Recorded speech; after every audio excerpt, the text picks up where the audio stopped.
going to be launching a tasty pastry. It's a low-carb Pop-Tart. It's got 3 to 4 grams of net carbs, and we love this show. This is our best place to be in LA.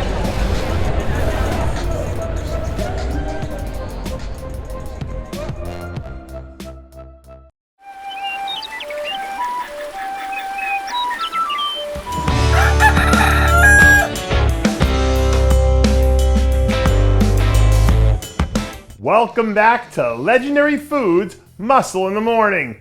I'm Dave Palumbo, and today is Tuesday, November 8th, 2022. And let's find out what's going on in the world of bodybuilding and fitness. If memory serves, I think the average Vegas temperature in December is right around 60 degrees, if I'm not mistaken. And when you're born and raised in New York like I was, 60 degrees in December is practically a heat wave. But if you believe the hype that we're hearing from William Bonac's camp lately, then you might want to pack warm if you're planning to make a trip out to the Olympia this year, because they're out there predicting a serious heat wave.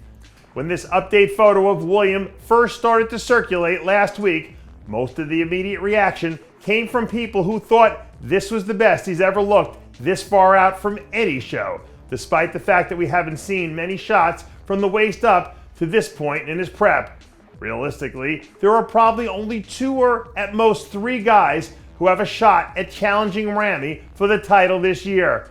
But if William keeps growing into the show and comes in with the championship level conditioning that we know he's capable of, he's going to be right there in the mix.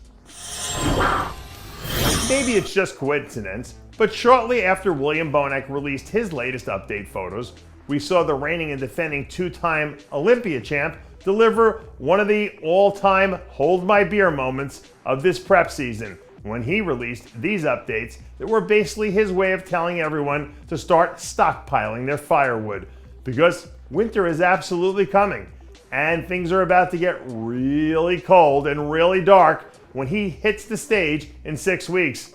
At this point, there probably isn't a need to run off a long list of superlatives to describe what we're seeing, because if you've been a fan of this sport long enough, you know how special what you see is, and this looks like it's going to be a special year for Ramy in his career.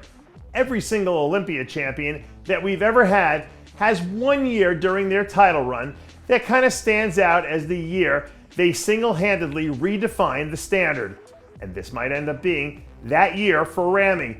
All the dominoes feel like they're starting to line up, which means that if he makes a strong push toward the end, then it's only a matter of time until it all falls into place. If you're not a football fan, I might lose you with this reference, but I need you to stick with me anyway. Last season, Tom Brady led the league in passing yards. The Bucs looked like they were legitimate Super Bowl contenders until things fell apart there at the end. And people were talking about potentially playing until he turned 50 because he wasn't showing any signs of slowing down. But this year is a different story. 2022, Tom Brady is a different guy. And for the first time, maybe ever, it looks like the Brady run is finally about to come to an end. And if you're looking at the pictures we're showing you right now, you can probably see where I'm going with this little story. Because for as good as Chris Bumstead is, at a certain point, his run has to end. And if this ends up being Chris's Brady doppelganger year, it means we could be primed to see Ramon Dino step in and take his place as the next guy in the division. More often than not, there isn't a clear transition point for something like this to happen because it just sort of materializes out of nowhere. But if Ramon is ready, and it looks like he might be, we could be in store for one of the biggest upsets in the history of the classic physique division. I'm not sure how many of you already know this, but right now there are 30 athletes who are qualified to compete in the Men's Open this year, which is a huge number when you sit down and think about it. Now, granted, we already know that at least a handful of names on the list have no intention of stepping on stage that weekend. But the truth of the matter is that there are only so many spots, which means there are going to be a lot of people and a lot of names who are going to wind up falling way outside of the top 10. So, here's my question to you.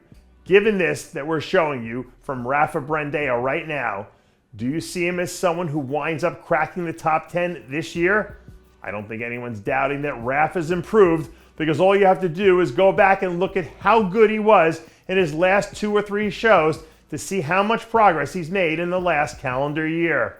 He's better basically every area.